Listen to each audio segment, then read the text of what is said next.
भाई top model लेकर 3-4 लाख रुपए ज्यादा देना सही है या फिर बेस मॉडल उठा लेना चाहिए। यदि आप भी दोस्तों इसी जंजाल में फंसे हुए हो तो स्वागत है आपका एक और नई वीडियो में। नमस्कार दोस्तों, मेरा नाम है अंकित और मैं इस चैनल पर गाड़ियों से संबंधित जानकारी देता रहता हूँ, लोगों को समझाता रहता हूँ। आज मैं जिस चैप्टर पर, जिस कंसेप्ट पर बात करने वाला हूँ वह है भाई कि बेस मॉडल लेना चाहिए या फिर टॉप मॉडल लेना चाहिए। चलिए शुरू करते हैं इस वीडियो को। बिल्कुल आसान शब्दों में आपको समझाऊंगा कि आपको कौन से मॉडल लेना चाहिए, बेस या फिर टॉप। जानकारी अच्छी लगे तो इस चैनल को सब्सक्राइब करना और हाँ, वीडियो को लाइक जरूर करना। चलिए शुरुआत करते हैं। इसमें दोस्तों सबसे पहला आता है, गाड़ी लेने से पहले आप बेस और टॉप मॉडल मत देखिए। सबसे पहले तो अपना बजट डिसाइड कीजिए। जैसे मान लीजिए आपका बजट है 10 लाख का। अब 10 लाख में आपने डिसाइड किया कि मुझे ब्रिजा कार लेनी है, यानी आपने ब्रिजा को देखा है। अब जरूरी नहीं है कि 10 लाख में ब्रिजा का आपको टॉप मॉडल मिल जाए, तो आप टॉप मॉडल खरीदने के लिए 2-3 लाख एक्स्ट्रा मत बढ़ाइए। सबसे पहले इसमें काम यही है भाई कि हमें पैसे नहीं बढ़ाने हैं और हमें हमारा बजट डिसाइड करना है कि आखिर हमारा बजट कितने का है। ये आप सबसे पहले क्लियर कर लीजिए कि आपका बजट कितने का है, क्योंकि भाई सिर्फ फीचर के चक्कर में 2-3 लाख रुपए एक्स्ट्रा देना या बड़ा हमारे बजट को बड़ा कर देना भाई कोई समझदारी नहीं है, बहुत बड़ी बेवकूफ़ी है।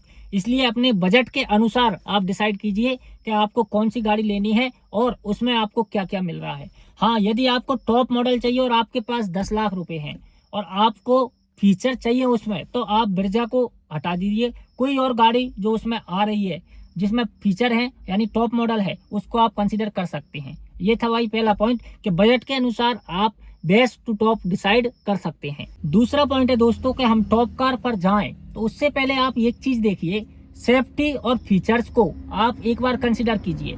मान लीजिए आपकी कार में सनरूफ है, आपकी कार में बड़ी डिस्प्ले है, आपकी कार में एम्बियंट लाइट है।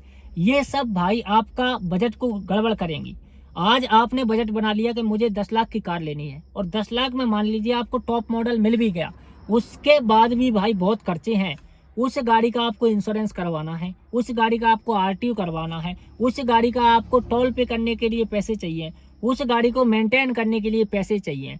और बाद में जब आप सर्विस करवाओगे तो सनरूफ, ये बड़ी लाइट या एम्बियंट लाइट, इनके भी भाई कई चार्जेस जोड़े जाते हैं। तो इसीलिए एक बार ये जरूर डिसाइड कर लीजिए कि यदि आप फीचर्स के साथ भाग रहे हैं तो आपका बजट तो नहीं गड़बड़ा रहा है। ये बात जरूर देख लीजिए। ये सारे फीचर दोस्तों इतने यूजफुल नहीं है जितना यूजफुल कार है। हाँ, एक चीज मैं कहूंगा कि भाई यदि आप सेफ्टी देख रहे हो तो सेफ्टी जो बेस मॉडल में आएगी वही आपको टॉप मॉडल में मिलेगी। तो भाई कोई फायदा नहीं है कि आप टॉप मॉडल खरीदो, क्योंकि बेस मॉडल में आपको वो सारी सेफ्टी मिल रही है जो सेफ्टी आप टॉप में लेने वाले हो। तो इसीलिए इतना बड़ा जो गैप है 2-3 लाख का, यानी 2-3 लाख रुपए आप फालतू फेंक रहे हो, क्योंकि आप बेस मॉडल में ये सब चीजें ले सकते हो। थर्ड पॉइंट है दोस्तों टच स्क्रीन। अब आते हैं हम टच स्क्रीन पे।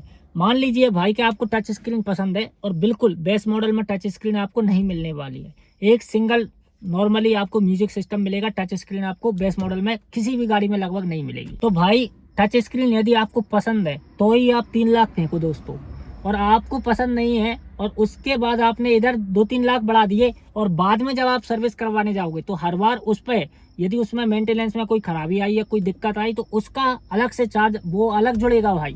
तो इसीलिए बेस मॉडल में यदि टच स्क्रीन नहीं है और यदि आपको पसंद है तो आप खरीद सकते हो, वरना तो कोई फायदा नहीं है भाई फालतू पैसे इसमें इन्वेस्ट करने के। अगला पॉइंट आता है दोस्तों अलॉय व्हील्स का। बेस मॉडल में आपको नॉर्मल व्हील्स मिलते हैं और टॉप मॉडल में आपको अलॉय व्हील्स मिल जाते हैं।